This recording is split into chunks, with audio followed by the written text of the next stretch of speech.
Broadcasting from the heart of Boston, this is the Boys of Beantown, your source for weekly Bruins news, analysis, and updates. And welcome into week number 6. You know, it's Happy Thanksgiving, everybody, and the Bruins gave us a Thanksgiving treat. They stuffed the Toronto Maple Leafs home and home in Boston and in Toronto the past couple games. That's a great pun. I love that so much. Thank you. I was thinking about that all day today. I was like, man, I need to do that. You were waiting to use that ever since you realized it was Thanksgiving and you were ready to use it. I was so ready. But you know what? It was a great game last night. For the first time in quite a long time, we saw a shootout win, which I can tell you right now is not something I've seen in a long time from this Bruins team. Obviously, last year, the shootouts were the absolute death of this team. But you know what? This year, I'm surprised they pulled off the first win in the first show they've had to go to. I mean, Krejci with a great winner. Tuukka Rask stopped 42 shots last night out of 45. You know, he had one goal where it was all on him, bad rebound, and Toronto put it in. But you know what? Other than that, he was solid, and the whole team looked really solid last night, too. I know, but I think you really have to look at Tuukka's performance. And like you said, that one goal, a little iffy, but when you're facing as many shots as he did, it's bound to happen. There's always weird shots that are going to come in, and I mean, he still had a great save percentage. Otherwise, he was the first star on the night. He performed awesome. He performed just like what the Bruins need. I mean, I got to agree that he performed like classic Tuukka Rask, which is what the Bruins needed last night. They needed to have that going into that game, and he delivered. I mean, he was the first star of the night, as you said, 42 out of 45 shots. I mean, you look at the guy, and he just played the way he needs to play against a team that the Bruins need to beat. You know, they are now 5-5 in the month of November, which is great considering they started 2-5. I mean, let's be real here. I didn't see it coming, neither did you, neither did anybody. When they started 2-5, they put together some home wins. Tuukka's starting to play, but I still have to say, I still love watching Gustafsson in net, and I think he's going to get a little more action this week. I think he plays against Detroit tonight, and you know what? I agree with the decision if he does play. I agree that they need to have him in there more. I know, but I think it's more of a momentum thing that it might be good to get Tuukka back out there. After a strong performance like he had, it definitely can't hurt to throw him back out there if he has another one that's a couple right there in a row that he really needs as far as a confidence thing. I get why you want Gustafsson in net just to kind of balance it out. He plays well in net for the Bruins, but I think Tuukka kind of needs this to keep his streak going. I mean, I do see it there, and I also think that, you know, the only reason I say Gustafsson should play in Detroit is because he's playing well, and I believe he played against Detroit when we won 3-1. But, you know, it's one of those things where if he's going to play as good as he did, he needs to play again. But the Bruins last night, we're going to look at last night for a little while just because of the fact that I was so impressed with the way that the Bruins finished off the homestand. They went into Toronto and stole away a win. They killed 8 penalties last night. They had 16 minutes of penalties that they had to kill off, and they did it. The power play for Toronto is 0 for 6. I was quite surprised and quite happy as well with the way it all went. But that is a key to winning that game. If your power play is bad, as in Toronto's was, I mean, you need the penalty kill for the Bruins to be great to win that game. Yeah, and it's been a huge struggle, like we've talked about, defensively for the Bruins, especially on the penalty kill, where they have all these mistakes. Yeah, there are a lot of penalties, but last night, in that Toronto game, they really played well. They kind of made up for the mistakes that they made. They killed off more than anyone would have imagined this Bruins team to do with kind of a lackluster defense that really isn't known for their penalty kill. They're more offensive. But I think it's good to see a well-rounded game rather than just the offensive side of the equation. I mean, and look at the penalties, too. McQuaid led the team last night. He took a kneeing penalty, a hooking penalty, and a roughing penalty. I mean, that's a lot for a defenseman, to take here. I mean, come on, guys. Let's get our act together, McQuaid. You're out half the year. You can't be sitting here just taking penalties left and right, you little loser. Out for half the game, too. I mean, seriously. I mean, you're out for half the game, and you have 3 penalties against you. I mean, come on. I mean, that's just not the way to play. But what I want to talk about right now is Marchand's goal to start the game. Probably the most impressive goal I've seen all year. SportsCenter top 10 right there. It has to be. And ladies and gentlemen, if you have not seen that goal, please go online and watch it. It was a great rebound. Marchand, being the small guy that he is, was batting it out of the air. It still counted, thank God. I'm very glad it counted. It's because he's so short. I know it's because he's short, but man, was it an impressive goal. Something that, last year he missed a lot of the highlight reel goals, and this was definitely a highlight reel goal that he got this year. Very impressive. And honestly, that is just a momentum booster. When you're on the road, you get that first goal. It's just a momentum shift in your favor. Yeah, and it might seem kind of like a fluke thing, but I mean, at this point, the Bruins are going to take whatever they can get. Yeah, it was a crazy goal, but like you said, it's huge momentum to start off a game with that. gets the guys going, gets them all excited, and it carried over to a win. And you know what the most impressive thing is that the Bruins are now first in the NHL in points scored early in the game. They are dominating every other team in the National Hockey League because they're always scoring first. They're scoring fast. They're getting ahead of themselves. And honest to God, they're putting 2 points up on the board to start off. The only thing that sucks, and I say sucks because it really does, is that we're giving those up. Last night we gave up a 2-0 lead. We gave up a 3-2 lead. We had to go into overtime and eventually a shootout, which I can tell you right now, when they started a shootout, I had to turn it off. I couldn't watch it. I have too many bad memories of last year, too many nightmares. But they gave up those 2 leads. And even though they're first in the league right now in points scored first and building leads, they can never hold on to it. And that's so crucial coming in the second half of the season. You have to adjust for that coming out of November. You really do. Yeah, and it's like they always talk about is finishing a full 60 minutes, and I still think this team struggles with that. Yeah, they're getting some nice wins, and you can't really rely on a strong start to kind of carry you to the win. Obviously, they have blown way too many leads later on in the game, second period. You look at that Colorado game specifically. They scored twice in, first 5 minutes? Yep. And we all know how that one turned out. Don't even remind me. Yeah, it's not good to think about. But if they can start to string together these actual full games, I mean, we played well in overtime and in the shootout and killing all these penalties, but they really need to play perfect hockey in order to make a playoff run. Yeah, and you know what? The Bruins picked up Landon Ferraro the other day. They claimed him off Red Wings from the Detroit Red Wings, which, I mean, we're going to see them again on tonight, actually. We're going to see them again. And, you know, Kevin Miller's on the IR now, and Ferraro, not a huge impact player. He's not known for scoring a lot of points. He doesn't have a lot of points to his name. He's someone that you can put on the fourth line right now because you have so many injuries between Boston and Providence that are crucial. And I like the addition. He played well last night. I have no complaints against him so far. Yeah, like Claude Julien said when they asked him about him, he's just reliable. He's not exactly a star player. He's not going to create a bunch of chances, but he's a reliable player. That's what the Bruins need. They have a lot of guys that go back and forth between strong performances or they'll have an off night, and it seems like he's just going to have a string of solid performances. He can't really have an off night without much expectation there. And Zach Ronaldo put a point in the net, which was eventually changed over to Marchand, I believe.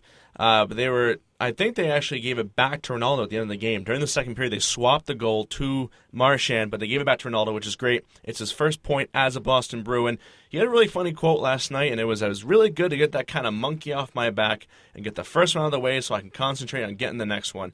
And it was a good pass from Seidenberg. He says, a little chip off the boards, and I just shot and hoped that it went in, which, guess what? It went in, and eventually you're going to get one of those kind of shots where you just pray to God it goes in, and guess what? Surprise, you get a point. But, you know, the parents were at the game last night for him. He had a really great interview in the intermission where he was saying that there's nothing bad the parents can say about the game that night, and his dad was freaking out in the stands, which I can only imagine as a parent he probably was.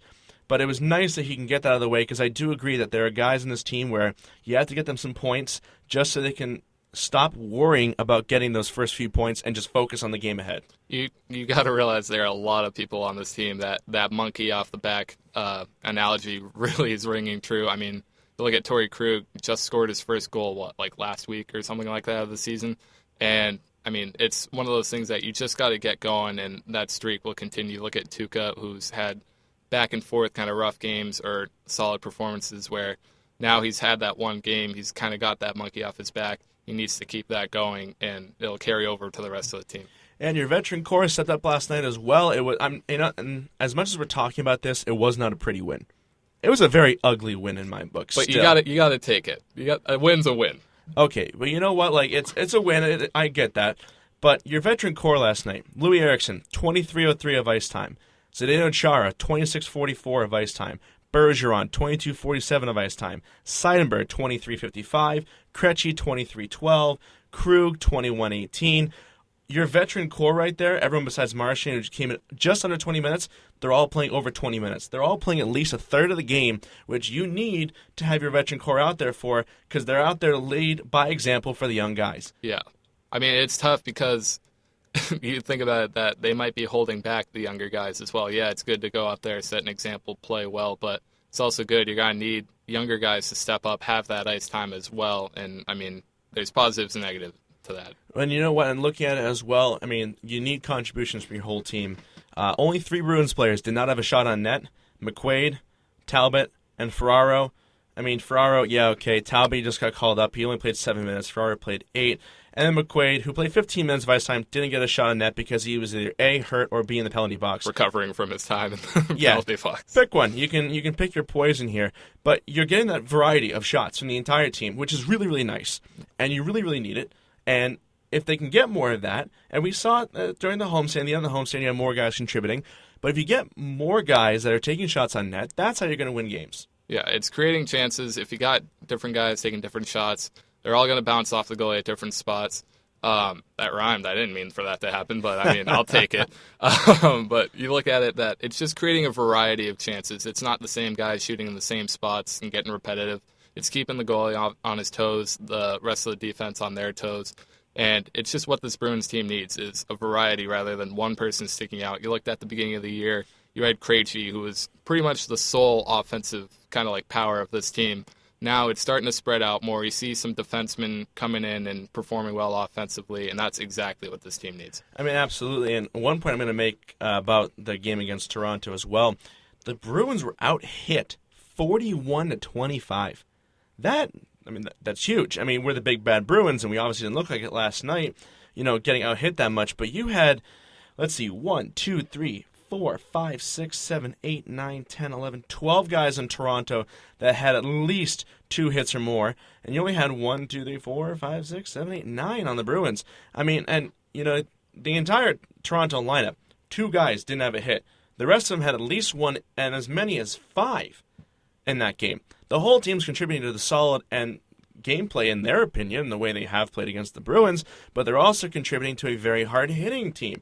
And you look at the Bruins, I mean, hell, we had 1, 2, 3, 4, 5, 6 guys that just don't even have a single hit. I mean, if you're the big bad Bruins, you got to be the type of team that's going to take the hits and give the hits and be physical through the whole game. Yeah, I mean, it's one of those things we always talk about. They can't balance their game. They're going to play well offensively, like that Marchand, strong offensive performance, but they can't balance both sides of the equation. And, I mean, I kind of wish that, we could have the Bruins of old where they'll come in, they'll hit you, they'll fight, but they can still produce offensively, and it seems like there's one or the other. They can't pick. And so let's look at the road ahead here really quickly. Detroit coming up tonight, 7:30 game at the Joe Louis Arena. I don't like playing in Detroit. We beat them at the Garden, which is great. I really hope we win tonight. You never know when it's coming to Joe Louis Arena. I'm sorry. It's just one of those things that you just don't know what's going to happen. You never know with this Bruins team in general. It's not even the arena. That's true. I'm surprised we came out with both of those Toronto wins. I mean, I'll obviously take it. And like you said, the second one wasn't that clean. We'll see what Bruins team we get tonight against Detroit. I hope so. And then Friday, 1 p.m. game in the Garden against the Rangers. Boy, oh boy, have I been looking forward to this game coming up. And you're right. You never know with this Bruins team, and that is going to be the same on Friday. I don't know. We could get killed on Friday for all I know. I mean, it might just be the time difference. Bruins might not be able to handle the afternoon games. Who knows what's going to happen? I'm looking forward to it. I hope it's a good game. Hope we win, but who knows? Yeah. So to finish off, can we do a sound off? You want to do a sound off? Can I do a sound off? I think it's time for sound. I think, Josh, are you ready for a sound off? I think I'm very ready for a sound off. I have a very good topic to talk about today. All right, go for it. All right. Am I no time limit, right? I can just go? Every time I try and limit you on time with anything, it never works out. That's true. I'm letting you go. All right. Well, you know what I'm going to talk about today? I'm going to talk about Patrice Bergeron. And I got one issue with you, Bergie, and that's your faceoffs. This year, Bergeron is finishing under 50% in faceoffs in almost every single game he plays. You are one of the assistant captains. You are the main faceoff guy on this team. Okay?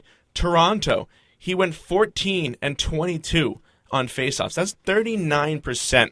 When your team is playing in a close game or even a far-out game, you need to win faceoffs, and that is the key to getting your offensive started. If you're in the offensive zone, you're losing faceoffs, you're giving the puck away pretty much. You're pretty much letting them have the puck in their zone to take it out, and that can't happen. I understand if you're looking at someone like Marchand who doesn't take a lot, Kampainen who didn't take a lot, or Hayes or Eriksson even. I get that. But you're the number one guy for faceoffs on this team. You need to perform, and you need to win those faceoffs. And I'm sorry he's not getting the job done. And that's one of the issues, along with the bad penalties, which we're making less of now. Ever since I did the last sound off, They heard you. They listened to you. They must be listening. They're fans of the podcast. I guess so. But you know what? They're making less bad penalties, but now you need to focus on faceoffs, because if you're Bergeron, you cannot be losing 22 faceoffs a night. If it's 22-14, I'm okay with it. You're still winning much more than you're losing. But you cannot lose 22 faceoffs a night. Hell, you can't lose less than 50% of your faceoffs if you want to have a great game and expect this team to win. I'm very sorry, Bergeron, but in my opinion, you are literally just making life hard for the rest of us. And I can tell you right now that I don't like it. I don't like it at all. It just annoys me to no end. But you know what? That's my rant. That's your rant? You're done? That's my rant. I'm done here. I didn't even try to time you. I know. I It's was going to okay. let you go sometimes. It's okay. But that's going to do it for us at the Boys of Beantown. If you have any topics you want discussed, tweet us at Boys of Beantown or email us at boysofbeantown@gmail.com. And as always, you can find us on SoundCloud, YouTube, and iTunes. I'm Joshua Powers. And I'm Austin Bumpus. Tune in next week for more Bruins news and updates.